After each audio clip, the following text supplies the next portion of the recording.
Hello, everybody, and welcome to this episode of Your Revolution Los Angeles. I have an amazing speaker with us today, Omar Fernandez, who is the president of the APWU in Vermont and also vice president of AFL-CIO Postal Workers for Vermont. And I am your host, Chris Rod. Omar, how are things going today? Things are awesome, brother, man. Thank you so much for inviting me. This is a pleasure. This is an honor. This is awesome. Thank you. Appreciate it. Yeah, no, you're very welcome. Thank you for your time and actually, agreeing to speak with us. I love that. I guess just first off, this is actually postal worker to postal worker, but we're going to do this on an unofficial capacity as just civilians, just citizens. So, full disclosure, I'm a mailman here in Los Angeles County. Yeah. So, hardest working group of people in the postal service, in my opinion. You guys are crazy for doing that job. You guys are awesome. Awesome. Well, thank you. And without your work and all the work that you do, none of this is possible. So that's where I want to get into it. I saw you in the People's Convention. By the way, that was very moving, very touching what you did. I wanted to get just a little bit, just to start with, the People's Convention that just passed really quickly was basically was started from the People's Party, right, to try to get a new major party to take over, basically just to get, because the Democratic Party doesn't represent us, right? Right. So you were just quickly. So you were invited onto it and everything, and you got to speak for a good 10 minutes on there. It was really good. Just tell me a little bit about that, how that felt, and what was going on in your mind when you were on that giant platform. Like, that was huge. It was awesome. I could not believe that it was a huge honor. All those people on there, Chris Hedges, Cornel West, Nina Turner. Are you kidding me? Just a few years earlier, in one of my first conventions, I saw Nina Turner speaking on our stage, and it was just amazing. It was just finally, the people have something that they can look forward to. I felt bad because I went over, number one. Number two, I felt bad because I started breaking up because I just started understanding how important the people are. We really got to get our stuff together. Stop letting people divide us. Don't get divided on little silly things. Let's come together on things that we can agree upon. And let's get this thing done. We can't no longer sit around and say, no, those are politicians, we can't deal with that. No, those guys are affecting our lives. And unfortunately, they're not using the power that they have for us. They're using their power to pay back the people that are giving them the money to do it. It's the oligarchs' party, and they have two. We should at least have one, right? Yes. Yeah. Glad you're bringing that up. Okay, so then that brings me into the meat of it, because everybody that's watching this right now, before the election, 2020 election, is thinking, all right, we're in a pandemic, so you want to limit your exposure to the outside world for those that are rational and smart enough to understand that this pandemic is real and that it can kill, it's deadly, it has all sorts of side effects that we don't even know about just yet, right? So this would potentially be an amazing year for the post office to say, all right, if you can't do it in person, or you shouldn't do it in person, which I think anybody in a position of leadership right now should encourage, something else besides going in person to voting. And hey, we have the resources and, sorry about that. The United States Postal Service, I believe, has the resources to do it because they do go to every single house in the United States. Is that correct? That is absolutely correct. Actually, I was just reading today, it was reminding me that we actually have more stores, or you should say storefronts, in the United States than McDonald's, Starbucks, and Walmart put together. Wow. Domestically put together, we have more storefronts than all those companies put together. It's crazy. Wow. Yes. Wow, that's great. So then in the midst of all this, of course, Trump starts off very beginning trying to sow seeds of doubt to say, if people are going to vote through the mail, he's declaring that it is going to be fraudulent. He keeps saying that. He doesn't even say it might be, or there's a percentage, or there's this chance. Nobody, and I don't see anybody in the media questioning him hard. Right. So before this interview with you, I actually read a number of conservative takes.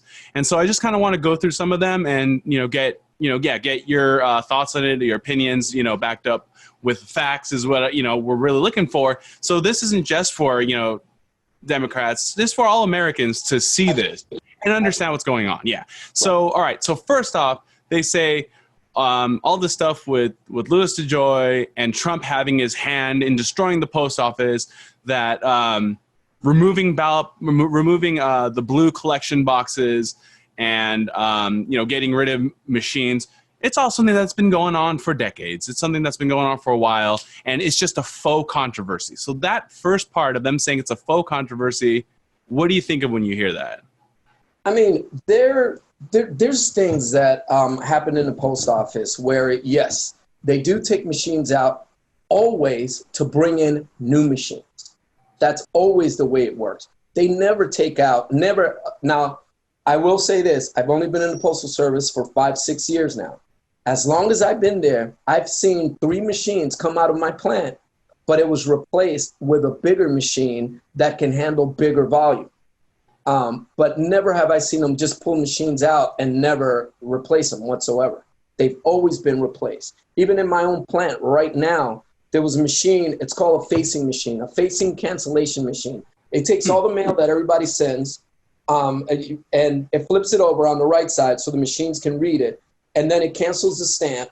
Now, we had 2 of those. One was very good. The other one, they took away the very good one and said, oh, we're going to replace it with a better one. 2 months later, they still haven't replaced it. Still haven't replaced it. And what was this? If you don't mind, when was this that they removed it? They removed it 2 months ago. About 2 months ago, they removed it from in White River Junction. And it kind of frustrates me that DeJoy says we don't need it. Well, I will tell you this. All that mail that should have been going on that cancellation facing machine is now being done by hand. Now, if you want to go and start doing it by hand and hire more people to do it, okay. It's not efficient, but that's fine. But it's all that volume is still there, and people are doing it by hand, where they're literally stamping the stamps to cancel them. Or there's another machine it puts way too much ink on it, and it ends up getting your hands all dirty. But, back and forth between those two in order to do all the work that one machine did. So then are you saying that the controversy isn't bogus? This is legitimate. So, the fact that they're not replacing them now is the biggest issue, correct? That's exactly. So then that's pretty significant. So so absentee voting is different from universal mail-in ballots. That's what they state. Mm-hmm. I have heard that absentee voting and the universal mail-in ballots for us to vote is practically the same thing. The only difference is we're not requesting it. Is that true? Is there any truth to them saying that absentee voting is different and done only right in good states? The states with Republicans, they say. I don't know what the difference is, to be honest with you. I was in the military. I'm a former Marine, and I voted that way with an absentee ballot and requested a ballot and sent it in and all that kind of good stuff. And the same thing that we see now with people asking for ballots and this universal thing. I really don't understand what the difference is. And to be honest with you, there is kind of one difference. When we see a ballot that comes through, it's like alarm bells goes nuts. When manually we're doing it, it's like, there's a ballot. Guys, okay, what's the stand-up talk say? Okay, look, we got to make sure that this gets out of the building immediately. We don't want any ballots whatsoever in the building. If it gets in there, we want it out of there. I mean, it's almost like I don't know, how would you compare it? I mean, we just don't want them in the building. As soon as you see it, we want it out of the building.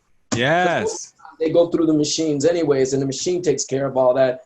The guys put it in the postcons, it gets on the truck. So we don't see it. But if we see it manually because either the address can't be read or some way, somehow it came in manually to the manual guys, it's like alarm bells go nuts. And we want to make sure it gets out of that building that day. Right, and it's actually the same too at the offices where where delivery is being done, where that's the first thing. If you have third class mail, then sometimes that, depending on the discretion of the supervisor, you can hold that. But as soon as mail, election mail comes in, sorry, that's like express. You've got to, if it comes in late, doesn't matter. Everybody has to stop what they're doing. They have to case it up, so organize it for the line of travel, and it needs to go out. If it's held back, that is trouble. Right. So, exactly right. I mean, and even the supervisor, let's just say that rare case, and I haven't seen it, where the mail, they find a ballot somewhere. A new person didn't know what to do with it or something. So somebody is going to put that ballot in an express bag and drive it over to whatever post office it needs to get to, so it can get out that day, because we don't want it in the building. I mean, we treat all of our mail that way, but it's like we see those ballots, we understand how important that is. We don't want to be the one that they say, oh, the reason that this didn't get there is because, no, that thing gets in there, we send it out immediately. So I guess another part that I think has been ignored with Trump's demagoguery against the post office is that the post office, the mailman, or the ones collecting from the boxes, if people do drop those, the ballots off, the post office continues to just write. So is this correct that all they do, is they're the messengers, pick it up, process it, and drop it off? Exactly right. So, go ahead. I'm sorry. It comes straight to the plant. You'll see it. It comes in postcons, and it's in their red boxes, because we have red boxes specifically for collection boxes. So they'll come into the plant. We'll empty all those guys into the spacing machine that I was talking to you about. And there's somebody making sure that all that mail gets through. It gets faced. Once it's everybody in the right area, then it gets loaded into the machine so that it can be put into carrier order, so that the carriers can just get it done. And so absolutely, I mean, yeah, because that's all. The post office is not going through actually seeing who they voted for or any of that, right? There's no recording that we do, correct? There is no time for that, even because I'm an expediter. And so I make sure the trucks go out, but I am the inside-outside expediter. When there's 3 expediters in the building, the other 2 outside expediters make sure the trucks go out on time and that all the mail is on there. The inside expediter comes inside and helps out with the manual work and make sure that all the mail inside gets outside.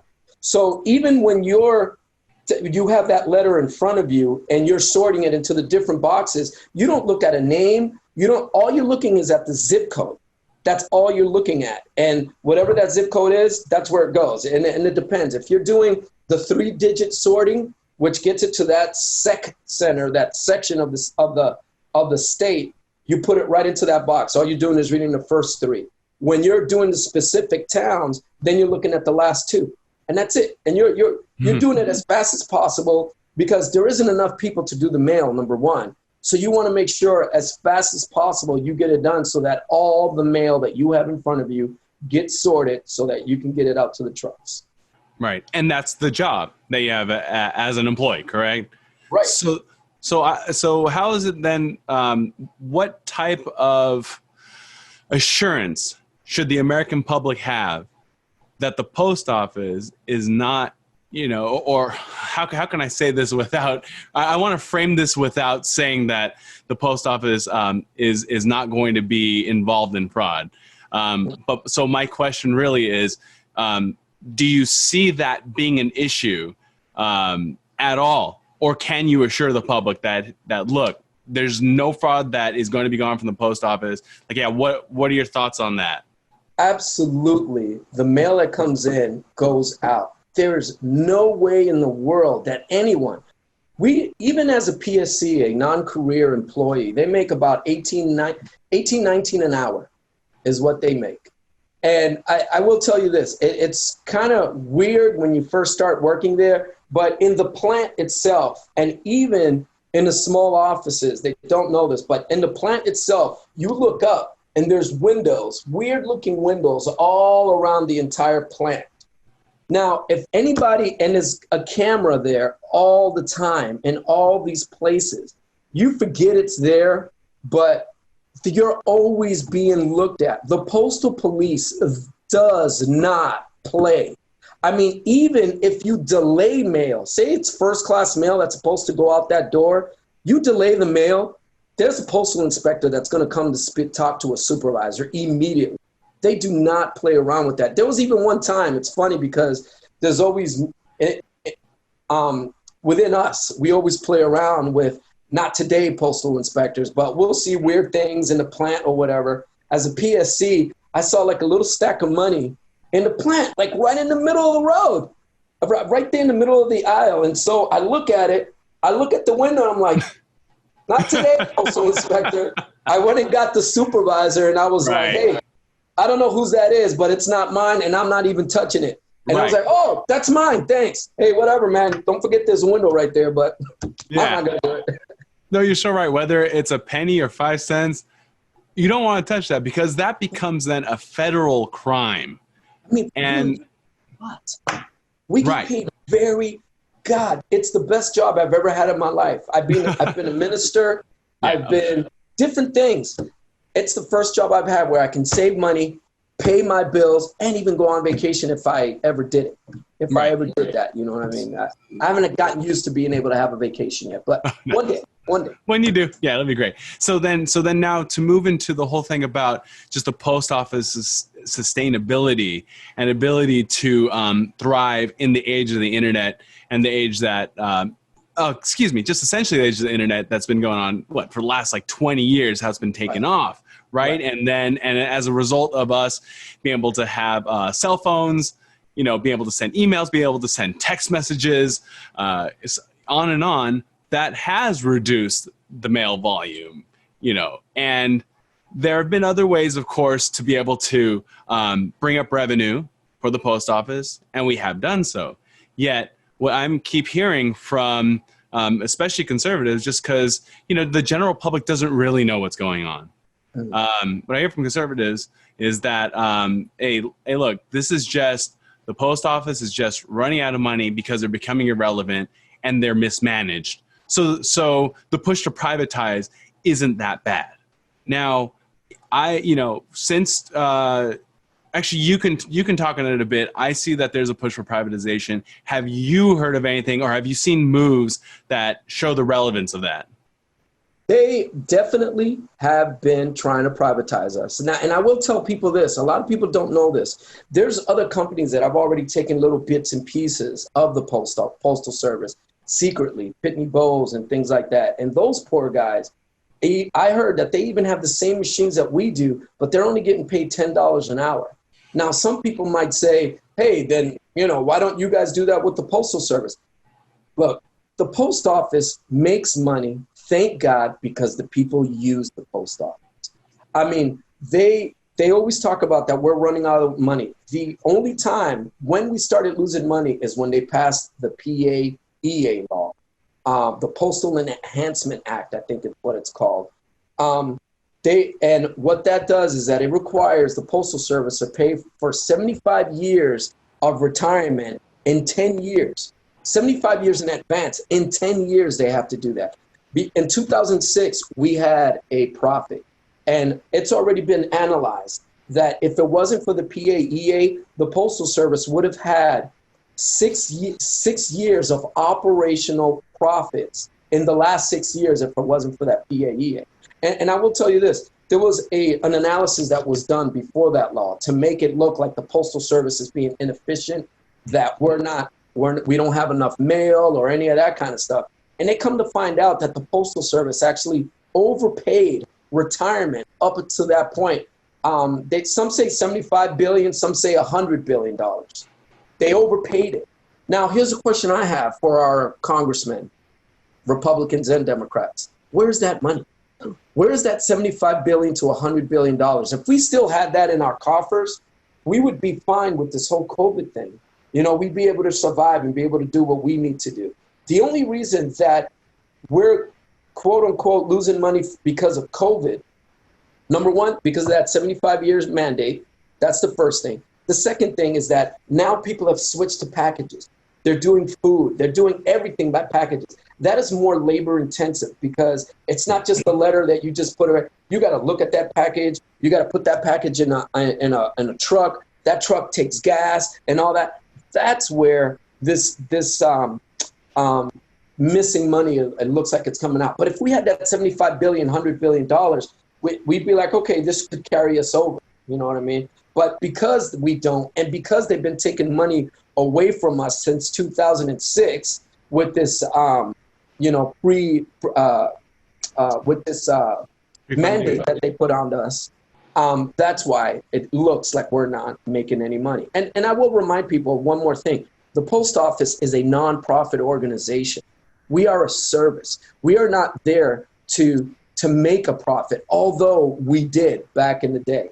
That money could have been used for enhancements, could have been used for helping our fleets. There are people that have died in our trucks, carriers that have died in our trucks because of the heat. Most of these trucks don't have air conditioning. All that money could have been used for that, to fix those things. And instead, who knows where it went? What was that money's for? I mean, I was in D.C., and I know I'm talking too much, but I keep remembering something. I was in D.C. before the Homeland Security Committee. And I don't know if he was in session or if it was on recess, but the chairman all of a sudden just said, oh, yeah, that money is gone. And it perked my ear, and I'm like, what? What money? The money that we had paid up until that time was put into the general fund. It was supposed to be for us to save for our retirement, but it was put into the general fund and gone. And he said it so nonchalantly, like that's what's supposed to happen with it. It was just incredible to me that he just did that. And it's criminal. That should be criminal. I wanted to yell, but the guys were like, remember, Omar, you're not supposed to talk because they'll kick you out and then you won't be able to hear the rest of it. It was just ridiculous. Yeah. Wow. So also silencing us as well. That should be criminal. So that money came from then post office fees, you're saying. I mean, you know, the revenue that the post office takes in, correct? Absolutely. It's from stamps, selling our services. And we're the cheapest one. I mean, anywhere. And that's where that money comes from, because the people love us. We're the only federal agency that got a 91% in the Gallup poll. You know what I mean? People love us, and we love people. That's the reason we do this job. When we have this mail, we got to get it out. This belongs to people. We need to get it out of here so that people can get this mail. So I have two things then to say on that. And let me then start off with, we right now have a president, a leader who is saying, who has declared right from the beginning of the pandemic and the CARES Act of saying, if there is money for the post office, I veto it. And that you guys that the post office needs to at least increase their prices four times, or else I'm not going to deal with it. Then, so how does that affect the post office? This is the funny thing, too. It's the only thing I like about the PAEA law, because that law put a requirement on the Postal Service that whatever contract comes in, whatever anything comes in, including Amazon, it has to at least break even. It is against the law for the Postal Service to provide any service, any contract to anyone and have a loss to it. It has to at least break even. So when Trump is talking about that we're not charging enough and all of that kind of stuff, I don't know the contracts. I don't know how much we make on it, but I know for sure that we at least break even, which most nonprofit organizations, that is what they do. They at least break even. And I heard there was a cycle. I don't know if this is true. For the Postal Service, before this law came out, there was always 1 year of profit, 1 year of being even, and 1 year of loss. And everything kind of like cycled itself. But because of the PAEA, everything has to break even. And here's the other thing. There's two organizations above the Postal Service. There's the Board of Governors and there's their PRC. They're the ones that control how much we can charge for any of our services. And here's the funny thing. the president is the one that puts people into these committees. So for him to say that the Postal Service needs to charge this or that, he needs to be talking to himself, because he's the one that needs to give the instructions, and then they're the ones that need to do whatever they need to do in order for those kind of things to happen. Right. Okay.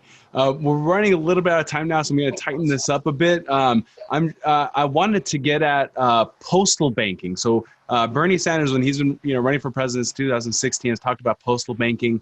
From what I read in the PAEA, that it does restrict our ability to do the post office's ability to do non-postal activities.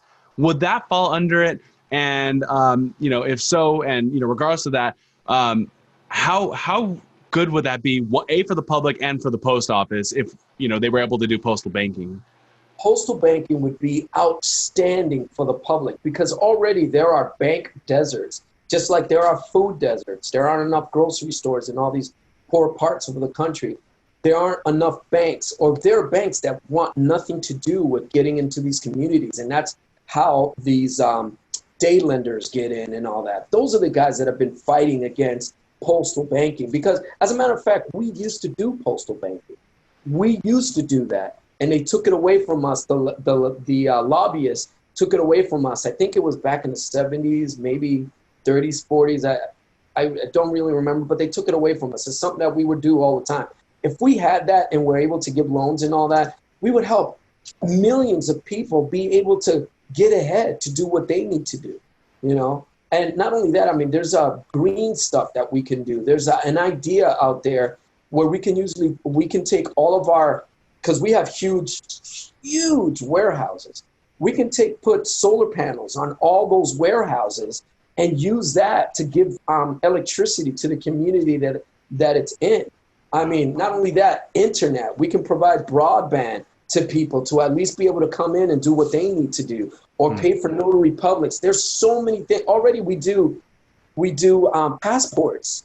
We're the ones that do that. I mean, and absolutely we can do those same thing, but because of the PAEA, it won't let us. It's like they're trying to tie our hands. And if it wasn't for the people, we'd be done by now. We would. It's amazing. 2006 is when this law came out.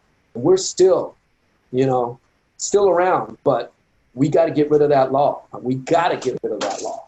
All right. So that leads me then to the final part, because I think it's super important that the people, A, know about this, and two, take action. So the fact that that's still in there, and the fact that you mentioned that it's the day lenders, the payday lenders, the modern day loan sharks that are actually benefiting from it. I am very well aware of how those payday loan companies bribe our politicians, including Democrats. So that means that speech is talking to them. So, without us speaking, they're only going to listen to the payday lenders and everybody else that's trying to undermine the post office. So I think it's super important that people do what they can to help out the post office, and let's say overturn PAEA. We also need to make sure in the Senate that they do pass the House bill to get the United States the funding. So what is it that people can do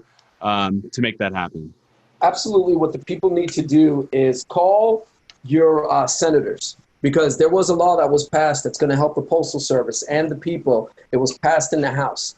The Senate is the one holding it and not putting it through. So what you want to do is you want to call 833-924-0085. Again, 833-924-0085, and tell both your senators to support the passing of the law to help the Postal Service and to get rid of the PAEA. And I'm telling you, they will listen to you. They will. If they don't, remember that and get them out of there, because the Postal Service is for the people, always and forever. We know it. We love the people. We want to take care of the people. Congress is the one tying our hands. Both parties do it. Some people don't want to hear that. Sorry, guys. Both parties want to do it. Yeah, so, it's called Line of America. Thank you. All right. Omar Fernandez, once again, Vice President of AFL-CIO, Postal Workers Union there in Vermont, and APWU President there in Vermont. Thank you so much for your time. I really appreciate it. No problem, Chris. Thank you so much. I appreciate you guys giving me this chance to be able to do a long form interview. That's great. Thank you, sir. Hey guys, thank you so much for watching this video.